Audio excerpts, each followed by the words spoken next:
Okay, so here's the progress check for Unit 12. I'm going to go through these rather quickly.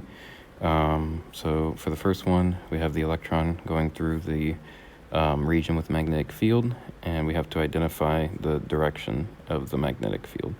So we see here the electron is taking a circular path, and it's going to end up having a force applied that's going to the right. Okay, so this is a force that's acting on the electron. The magnetic force, and we know that based on the path that it's taking. And then we know, obviously, the velocity of the electron is going in the positive y direction, so the force of the electron is in the positive x direction, and the velocity is in the positive y direction, and we have to figure out what's the direction of the magnetic field. Well, I know that the equation for the Lorentz force is QV cross B. Okay, so it's the cross product of the velocity and the magnetic field. So since we're dealing with the electron, right, it's negatively charged. For this one, you just want to use your left hand, right? So normally we have the right hand rule, but if you're dealing with a negative charge, right, the force acting on it is going to be going in the opposite direction. So just pull out your left hand using the left hand rule. The index finger is going to be in the direction of the velocity, so that's going in the positive y direction. The force is going to be going in the positive x direction. Or I should say, the middle finger is going to be the magnetic field. That's what we're trying to figure out. The thumb is the direction of the force. So if you arrange your left hand, all right, you have your index finger pointing in the positive y direction. Your thumb is pointing in the positive x direction, because that's the force, right? That's what the direction of the force. And then you notice that your middle finger is going to be pointing into the page. So that's the answer for this one, where it's going into the page, and the reasoning comes from the right-hand rule. Don't forget, this is an electron, all right? So an easy way to deal with that is just use your left hand, all right? And that's going to tell you the direction of the magnetic field. So here we have to derive an expression for the length of time that the electron's in the region, and we have to express it in terms of B naught, R naught, mass of the electron, the electric charge, and physical constants. So for this one, you have to understand that this length, okay, so this path that it takes, well, that's just a quarter of a circle, all right? And we know that there's a centripetal force acting on the electron. So we have QVB, that's the magnetic force, and that magnetic force provides the centripetal force. So I'm just going to do the work up here. I have QVB, and that has to equal the centripetal force, which is mv squared over r. But we have to figure out the duration of time. So in order to do that, we have to express the velocity in terms of the path that it takes, right? So the length of this path here is going to be a quarter circle, okay? So that is going to be pi over 2 times r, all right? That's the arc length, divided by the time that it's in the field, all right? So that's the velocity. I'm going to simplify this expression. So one of the v's cancels out, and we have QB is equal to ME. That's just the mass of the electron, times V, right, which is pi over 2 R over the time it spends in the field. And then all of that's divided by the radius. So here the R's cancel out. So I can simplify the expression even further. I have QB is equal to mass of the electron times pi over 2 all over TB, okay? And then if I rearrange this expression, what I should end up with, here, let me write it down here. Okay, so what I should, so actually I'll just put it here. So TB is equal to mass of the electron times pi over 2, all divided by Q times B.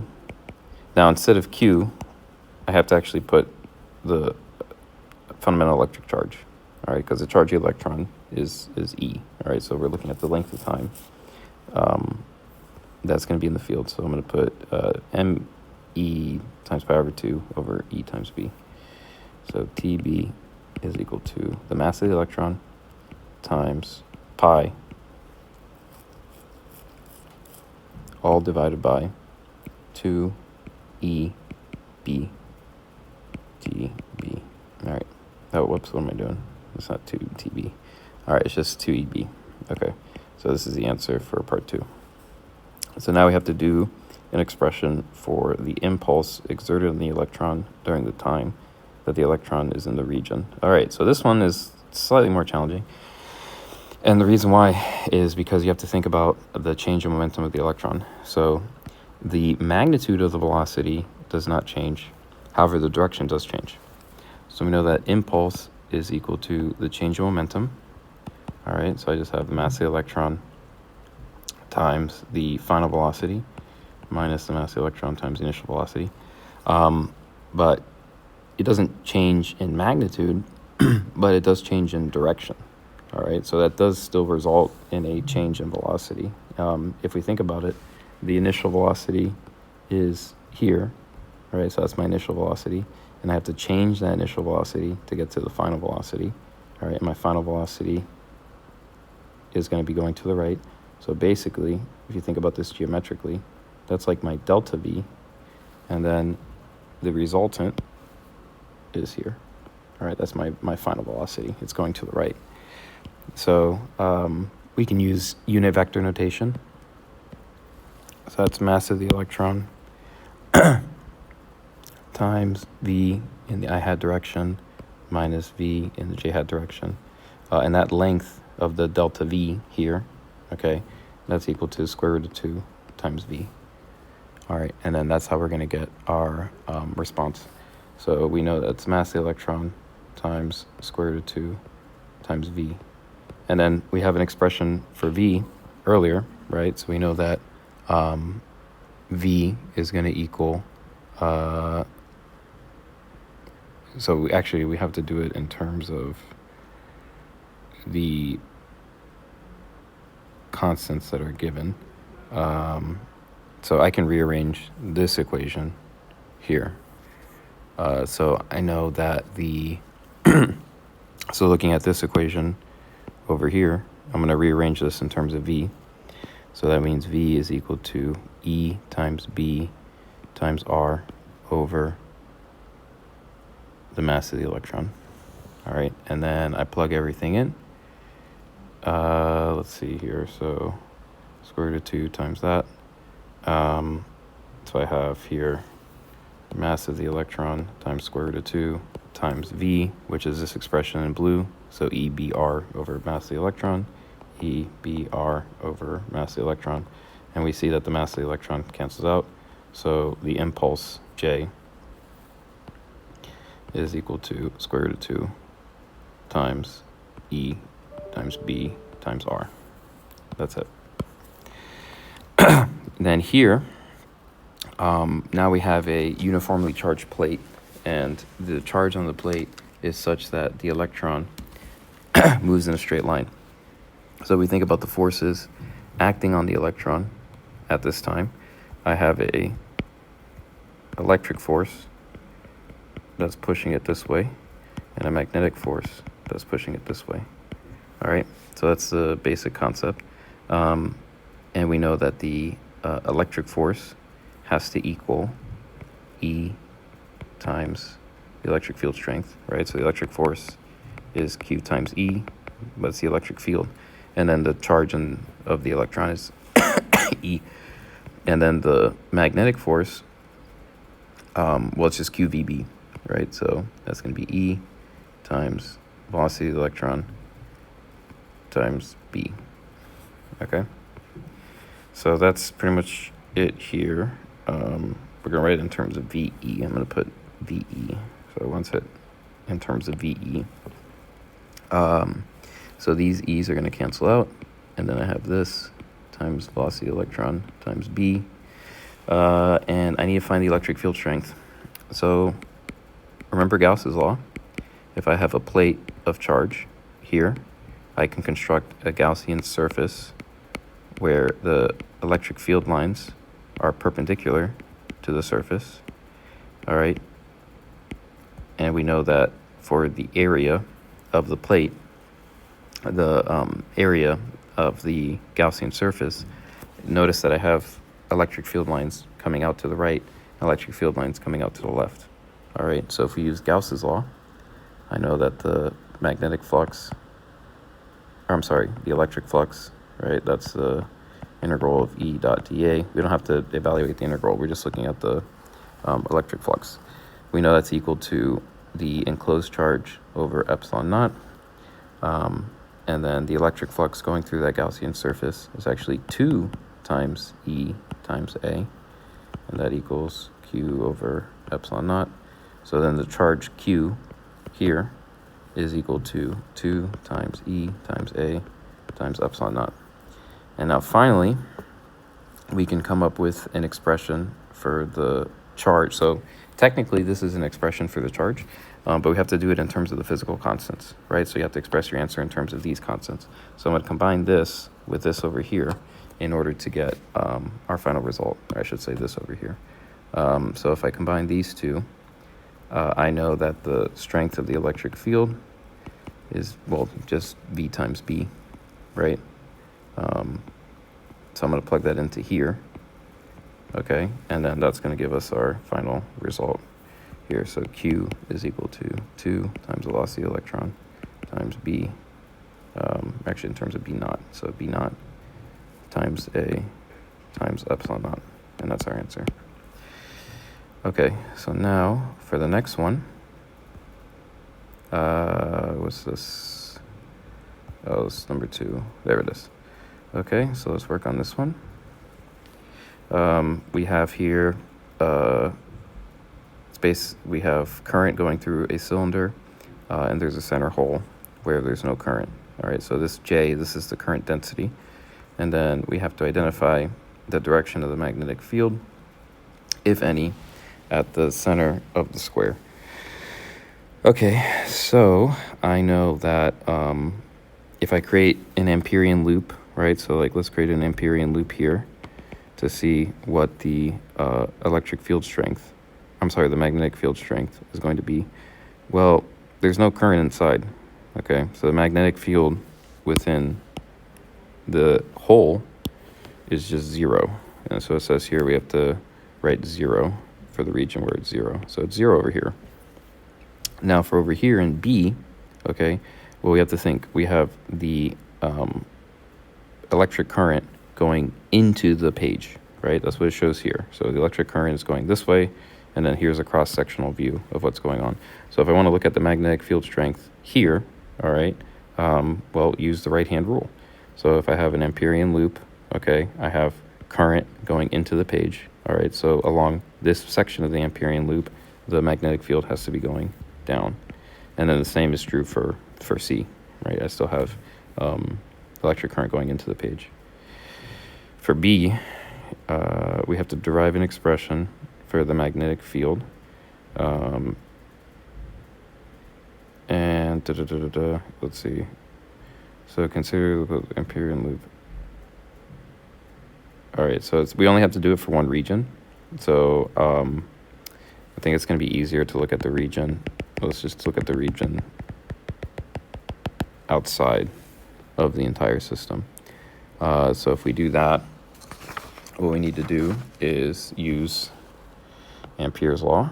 So I know that B dot dl, that has to equal to mu naught times the enclosed current. Now the current is in terms of current density, but I know that the current is the current density times the area, right? And then I know that the circumference of my Amperian loop is 2 pi r. So B times 2 pi r is equal to mu naught J naught times A being the area. And now the area inside of here, right? So we have a ring. We have a ring that has a radius of r, but this center area here doesn't have any current going through it, right? So we're looking over the area of this whole shaded region here. And the area of that shaded region is basically the area of the outside circle minus the area of the inside circle. So that's just going to be pi r squared minus pi times r over 2 squared. R over 2 squared is r squared over 4. So this is 3/4 pi r squared, right? That's the area of the enclosed current. So I'm going to write that out. I have here, we're figuring out what the magnetic field strength is. So I have mu naught times J naught over 2 pi r. And I know that the area is 3/4 pi r squared. So keep in mind, these r's are different, okay? Because you have to think, this r is the r of the Amperian loop, right? As we go away from the current, the magnetic field strength actually decreases. So here, I know that my pi's cancel out, and that's pretty much it. So we can write down the final expression. We have here 3 times mu naught J naught over r squared, and then the 4 and the 2 in the denominator, they multiply together, and it's over just 8r. All right, that's the answer for that one. And here we have to sketch a graph of the magnitude of the integral b dot dl. So keep in mind, this integral b dot dl is just the mu naught times I, right? Mu naught times j times a. So we're just looking at the enclosed current for the Amperian loop. So I know that from 0 to 0.5 r, it's 0, right? There's no current in this center conductor. And then as I create Amperian loops that go out, okay, the amount of current inside is going to be increasing, right? So keep in mind, this is a current density, right? So the total amount of current is the current density times this area of the shaded region, all right? And that area grows with respect to r squared. Now, granted, you're subtracting the pi times r over 2 squared from the inside, right? Because you're only looking at the outer ring. But either way, the outer ring's going to grow at a rate of r squared. And we have this in terms of r. So it's going to look quadratic. Okay. Here, let me make it a little bit more quadratic.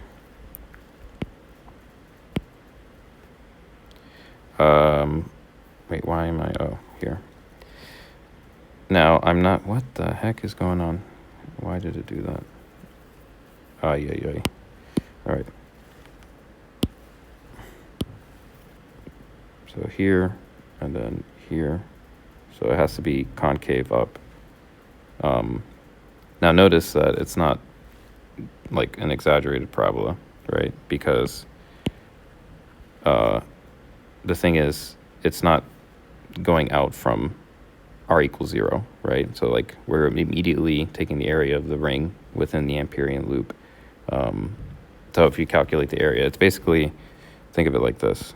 It's like you have a parabola, right? And now you're looking at like this section of the parabola because we're already at r over 2. So it's going to be concave up, but not as concave up as from the, r equals 0. So we're just looking at this part here. So that's why I don't draw it. I draw it concave up, but I don't exaggerate it. And then here, once we're outside of the current, then that current stays the same. That mu naught I enclosed stays constant once I reach r. And then there we go. And then here it says indicate whether the graph you drew is consistent or inconsistent with the magnetic field you derived in part B. So this magnetic field here is when r is greater than r. All right, so let's check. When r is greater than r, all right, does the amount of current going in, right, indicate whether the graph you drew is consistent or inconsistent with the magnetic field you derived in part B? Well, yeah, because the mu naught times the enclosed charge, right, that's going to remain constant. So it's going to be B times 2 pi r, okay? That's the integral of b dot dl. And that equals the mu naught times the enclosed current, right? And that's just going to be a constant, right? So we know that this is going to be consistent because it should be constant for this region over here. right, based on our magnetic field strength that we derived. So that's pretty much it. And then let's move on to the third one. Where's the third one? Okay, here. Okay, so we have here a experiment. Let's see here. So for the first part, we need to describe a procedure to collect data that would allow the students to make a linear graph that could be determining the magnetic field inside of a magnetic loop. Okay, so we have a current carrying circular loop of wire inversely proportional to radius, and there's a magnetic field sensor. All right, so we have a loop, and we have to find the strength of the magnetic field at the center of the loop. So we need to come up with a procedure, and we have to do it with, we have to make a linear graph. All right, so for this one, what you want to do is, actually what I'm going to do with this one, I'm going to post it because I don't have much time. I'm trying to get this all done before class starts. So I'll just run over the basic idea. For this one, we want to see that's inversely proportional to the radius of the loop. If you look at your equations, this was in 12.3. I know that for a loop, the magnetic field strength is going to be mu naught I over 2r. So what you can do as an experiment, you want to change the radius, right? So keep the current constant. You're going to be changing the radius by using different lengths of wire. And then for the different lengths of wire, you're going to measure the magnetic field strength. And you'll notice that for the larger loops, the magnetic field at the center is going to be weaker. All right. And again, I'm going to post all these scoring guidelines so you have access to them. I just want to go over the math in detail. So what can you do here? What's part B? Well, I can create a linear graph to determine if it's inversely proportional to R. So what you can do is, you know that R is related to the length of the wire, right? So this whole length of the wire L is equal to 2 pi R. And then you measure different lengths of wire. So you could graph 1 over L, right? That's your dependent variable, because you notice that it's in a denominator here. So I can write R as L over 2 pi. So I'm going to have that over here in the denominator. The current's going to be held constant, and then the magnetic field strength is going to be on the vertical axis, and that's going to tell us the strength of the field. And then for C here, I want to show the linearization at least before I move on to the next one. And then you can look at the graphs in the scoring guidelines. So here we have the equation for a solenoid. All right, so the equation for a solenoid, we went over this in the lab. When we were doing the motor lab, I wrote down the equation for the solenoid. But basically, right, if you have a solenoid of some length L, okay, you can create an Amperian loop within that solenoid. And then N is the number of turns of the solenoid. And then the magnetic field is going to be going through the center for the solenoid with length L. So basically, right, so you have the integral of B dot dl is equal to mu naught times the charge enclosed. I'm sorry, not the charge enclosed, the current enclosed. And that's going to be, so I have B times L, and that equals the number of turns, like the total amount of current that's going to be going through the Amperian loop, right? Because I have current going here, here, here, here, here. So it's based on the number of turns in the solenoid, all right? So then you have B is equal to mu naught times N over L times I. And then sometimes they write this like this. They write it with a lowercase l, or I'm sorry, a lowercase n. And that lowercase n is the loop, the number of loops per unit length. All right, so it's like the loop density. But it's really this, right? So that's like the number of turns in the solenoid. Actually, that lowercase n is the turn ratio. So in terms of what you're going to want to graph here, we have the number of turns on the solenoid times mu naught times the enclosed current. That's going to be what independent variable do we want to use for this one? So for this one, we're going to just use that whole expression.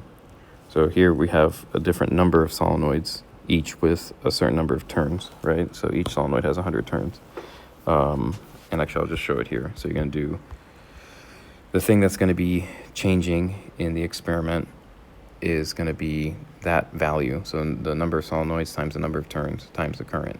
And then the magnetic field strength at the center of the solenoid, that's going to be our dependent variable. All right, so I'm going to post this up so y'all can see it. But this is basically the result. So you have this as your independent, and the magnetic field strength is going to be your dependent. And then this is the graph that you're going to draw. Okay? And then they're trying to figure out what mu naught is, right? So you have B is equal to our earlier expression. So we have mu naught times, so L is constant, so it's 0.5. So mu naught times the number of solenoids times the number of turns, right? So it's the number of turns, but if you have multiple solenoid, then you have more turns, times I all over L. And basically this is going to be our independent, right? So this is our independent variable. It's like our x. This is the slope, m, and then this is our dependent variable, y. So that slope is equal to mu naught over L, which I'm sure they have over here. Yeah, so the slope is mu naught over L, and then that's how you perform this one. All right, I'm going to do rapid fire on the last one. So let's see here. All right, so for this one, what's annoying about this one is setting up the integrals, but let's understand the first part. So which magnetic field, if either, has a greater magnitude? So here, what you want to think about is they're both some distance d away from point P, and I have the same current going through both these lengths of wire, and they both have the same total length. All right, but we have to think about the magnetic field going around a straight wire. All right, so around this straight wire, I have the magnetic field is going to be going around like this. Right, so I have some straight wire, and the magnetic field just goes around the straight wire. But here, for this circle of wire, right, for this arc length of a circle of wire, the magnetic field concentrates a little bit better at this point, right? So if we compare from 12.3, right, we know for a straight wire, it's mu naught I over 2 pi times r, and that's the perpendicular component of r, right? So at point P, that's going to be the magnetic field strength from that section of the straight wire. And then here for the for a circular loop, okay, it's mu naught I over 2r. Now this is only a section of the loop, but it's basically the same argument, right? So we see here that the magnetic field for a circular arc is going to be more concentrated at point P with everything else held equal. So same current, same length of wire. All right, if you have it in this configuration, the magnetic fields are going to concentrate more at this point over here. So that's how we know that wire Y has a stronger magnetic field than for wire X. So that's the answer to that one. And I think I want to show how to set up the integrals before the bell rings. So here we have to set up the integrals for Bx, By, and then whether or not they're consistent. All right, so when you're setting up the integrals for this, you have to use the Biot-Savart law. All right, so we know that the Biot-Savart law is dB is equal to mu naught over 4 pi times I times dl times r hat. All right, so that's our unit vector r hat over r squared. All right, so that's the Biot-Savart law. And when setting this one up for the straight length of wire, all right, so as we have current going through a straight length of wire, and we're looking at the magnetic field at this point P, which is some distance d away, well, the way you're going to set it up, so our vector, right, r, so this is the direction of our unit vector. So what you're going to want to do is you have to set up a ratio. So say this is x equals 0, all right, and this is from, what does it show? It shows from, all right, so here, this is going to be x equals 0, and this is from negative d to d, all right? So that's how you set up the integral.